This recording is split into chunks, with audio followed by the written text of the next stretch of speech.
안녕하세요. 오늘 저희가 함께 깊이 파헤쳐볼 자료는요. 일본 출판계의 이단화로 불리는 사람이죠. 미노와 고스케의 책 미치지 않고서야의 핵심 내용들입니다. 네, 이 책이 정말 재밌습니다. 이 책을 고른 이유가 아주 명확해요. 요즘처럼 정말 한 치 앞도 내다보기 힘든 시대에 계획이나 계산 이런 익숙한 단어 말고요. 전혀 다른 생존법을 아주 강렬하게 외치고 있거든요. 그렇죠. 그래서 오늘 저희의 목표는 이 책이 말하는 바보가 되어 날아오르는 법이 대체 뭔지, 그의 좀 파격적인 경험을 통해서 그 진짜 의미를 같이 파헤쳐 보는 겁니다. 네, 이 미노와 고스케라는 인물 정말 흥미로운데요. 1년 만에 1000만 부 판매 신화를 이룬 천재 편집자로 불리잖아요. 맞아요. 근데 사실 처음부터 뭐 특별했던 사람은 아니에요. 그냥 평범한 샐러리맨으로 시작했다는 점. 이게 오히려 그의 메시지에 힘을 실어주는 것 같아요. 아, 시작은 평범했다. 네, 여기서 시대적 맥락을 한번 짚어볼 필요가 있어요. 예전에는 뭐 좋은 대학 나와서 좋은 회사 들어가고 정해진 길 따라가면 성공이 어느 정도 보장됐잖아요. 그렇죠. 성공 공식이라는 게 있었죠. 근데 지금은 어떤가요? 기술은 하루가 다르게 변하고 어제의 성공 공식이 오늘은 그냥 안 통하죠. 이런 시대에는 안정적인 규칙을 따르는 것보다 오히려 예측 불가능한 상황에서 터져나오는 비연속적인 혁신이 훨씬 중요해졌어요. 아, 비연속적인 혁신이요? 네, 미노와 고스케의 이 광기에 가까운 행동 철학이 지금 주목받는 이유가 바로 여기에 있습니다. 그렇군요. 안정적인 계획이 오히려 리스크가 될 수도 있는 시대라는 말씀이시네요. 자, 그럼 이 책의 가장 두발적이고 또 핵심적인 메시지부터 바로 던져보겠습니다. 바보가 되어 날아오르라. 정말 강렬한 문구죠. 네, 머미로 이리저리 재고 따지기보다 일단 마음을 비우고 부딪혀보는 게 중요하다는 건데요. 이 철학을 아주 상징적으로 보여주는 그의 개인적인 경험이 있더라고요. 고등학생 시절에 혼자 스페인으로 배낭여행을 갔다가 여권을 잃어버린 일화요. 와, 상상만 해도 아찔한데요. 낯선 나라에서 신분증이 사라진 거잖아요. 그렇죠. 여행 계획은 물론이고 모든 게 그냥 엉망이 되는 최악의 상황이죠. 대부분은 거기서 아마 공황 상태에 빠질 거예요. 저라도 그랬을 것 같아요. 맞아요. 그런데 저자는 바로 그 순간 오히려 진짜 여행이 시작되었다고 말을 해요. 모든 계획이 산산조각난 그 혼돈 속에서요. 와, 심지어 공항에서 노숙하면서 영화 터미널의 톰 행크스가 된 것 같은 기분까지 느꼈다고 하니까 이게 보통 멘탈은 아닌 거죠. 정말 긍정적이네요. 네, 결국 주변 사람들 도움으로 임시 여권을 발급받고 무사히 귀국했는데 이 경험을 통해 아주 중요한 깨달음을 얻었다고 합니다. 책의 구절을 그대로 인용하자면 정해진 절차대로 나아가는 뻔한 순서로는 아무런 매력을 느낄 수 없다는 거였죠. 바로 그 지점이 흥미로워요. 그는 예측 불가능한 트러블을 실패가 아니라 새로운 기회 혹은 더 재미있는 이야기의 시작으로 봤다는 점이에요. 아, 관점의 전환이군요. 네, 이건 책 1장의 제목인 혼돈 속에 뛰어들어라와 정확히 맞닿아 있어요. 물론 이게 뭐 아무런 대책 없이 무작정 혼돈에 몸을 던지라는 뜻은 아니겠죠. 그렇겠죠. 그보다는 예기치 못한 문제가 생겼을 때 그걸 회피하거나 좌절하는 대신에 오히려 좋아, 이제부터 진짜 재밌어지겠는데 하고 생각의 틀을 바꾸는 태도에 가까워요.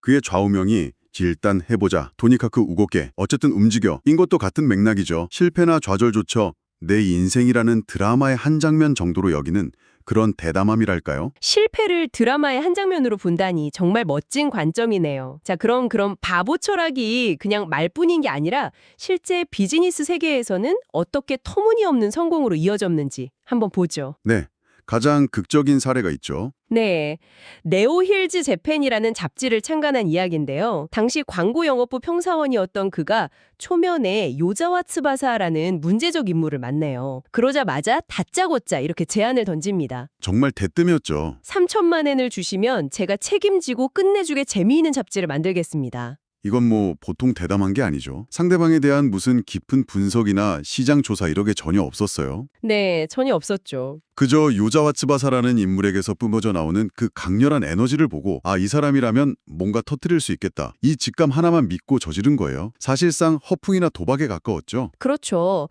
그런데 알고 보니까 그 요자와 츠바사라는 인물을 인터넷에 검색하니까 사기꾼, 범죄자 이런 흉흉한 연관 검색어가 막 쏟아져 나오는 거예요. 아, 문제가 있었군요. 네, 당연히 회사에서는 난리가 났죠. 결사반대했고요.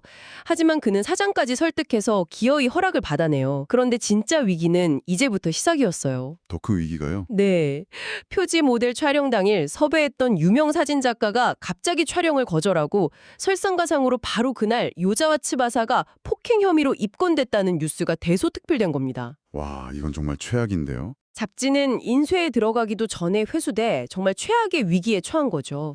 보통의 직장인이라면 여기서 모든 걸 포기하고 아마 심할 수술 준비를 했을 거예요. 그랬겠죠. 제 판단 착오였습니다 하고. 네, 어떻게든 피해를 최소화하려고 했을 텐데 민호와의 대응 방식은 상식을 그냥 완전히 파괴해버립니다. 네, 그는 사장실 문을 박차고 들어가서 이렇게 외쳤다고 해요.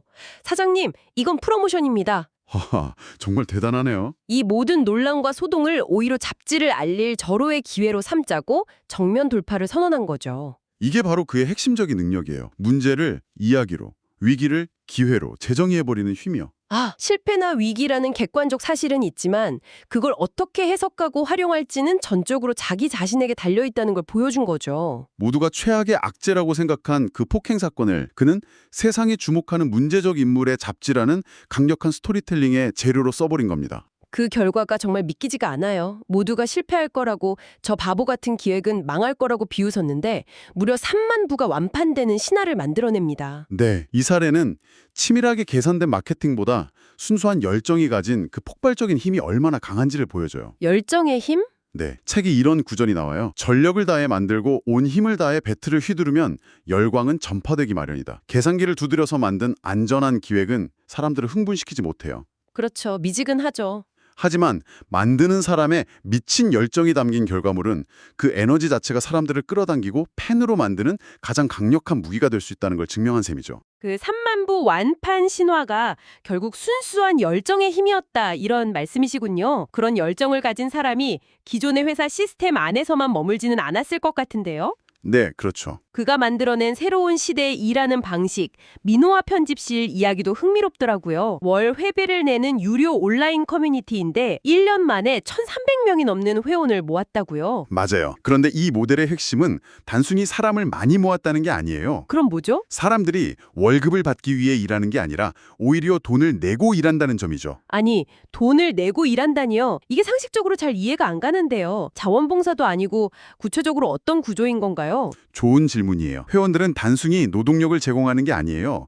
민호와 고수케이라는 사람의 생각과 일하는 방식을 옆에서 배우고 그와 함께 실제 책을 만들고 브랜드를 런칭하는 그 경험에 돈을 지불하는 거죠. 아, 경험을 사는 거군요. 네, 일종의 실전형 비즈니스 스쿨이자 유료 도제 시스템이라고 볼 수 있어요. 회원들은 거기서 자신의 포트폴리오를 쌓고 업계 인맥을 만들고 심지어는 자신만의 새로운 사업 기회를 발견하기도 합니다. 그렇군요. 월급이라는 안정된 보상 대신 성장과 기회라는 훨씬 더 값진 가치를 사가는 거예요. 아하, 재미와 즐거움을 위해 돈을 내고 프로젝트에 참여한다는 말이 이제야 이해가 되네요. 말 그대로 놀이와 일의 경계가 완전히 허물어진 새로운 개념의 조직이군요. 그렇죠. 그리고 이걸 더 큰 그림에서 보면 개인의 시대에 개인이 어떻게 자신의 가치를 증명하고 돈을 버는지 보여주는 아주 중요한 사례예요.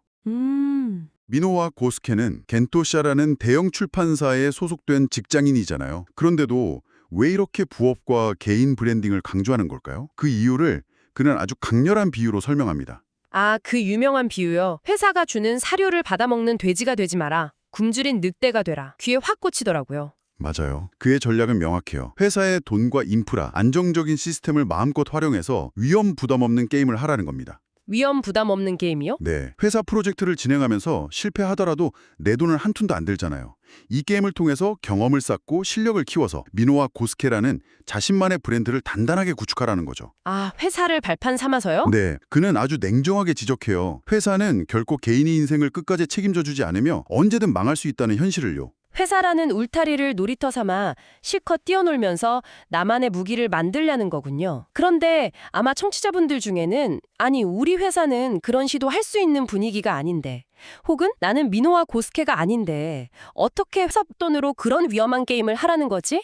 하고 반문하실 수도 있겠어요. 네, 아주 현실적인 질문이에요. 이게 현실적으로 가능한 이야기일까요? 모든 회사가 민호화가 다니는 출판사처럼 자유롭진 않겠죠. 근데 핵심은 규모가 아니라 태도의 문제예요. 태도의 문제다. 네, 처음부터 네오일지 재팬 같은 초대형 사고를 치라는 게 아니에요. 내가 맡은 업무 안에서 아주 작은 시도부터 해보는 거죠. 예를 들면 어떤 게 있을까요? 예를 들어 늘 하던 방식의 보고서 대신 새로운 형식의 보고서를 써본다거나 아무도 신경 쓰지 않던 비효율적인 업무 프로세스를 개선해보자고 제안하는 것. 이런 것부터가 시작이에요. 아, 작은 것부터. 네, 그런 작은 성공과 실패의 경험들이 쌓여서 결국 자신만의 무기가 되고 그게 곧 개인 브랜드의 기초가 되는 겁니다. 중요한 건 회사에 나의 모든 것을 의존하지 않고 나라는 독립된 전문가로 성장하려는 의지를 갖는 거죠. 결국 회사라는 울타리 안에서 안정감에 취해 있지 말고 언제든 홀로 설 수 있는 자신만의 근육을 키워야 한다는 거군요. 이런 구의 생각은 단순히 부업을 권장하는 수준을 넘어서 조직의 불합리한 관습 자체에 저항하는 기질로까지 이어지는데요. 네, 그렇죠. 신입사원 시절에 겪었던 일화가 아주 인상 깊었어요. 매너 연수 사건 말씀이시죠? 정말 그의 캐릭터를 잘 보여주는 일화예요. 네.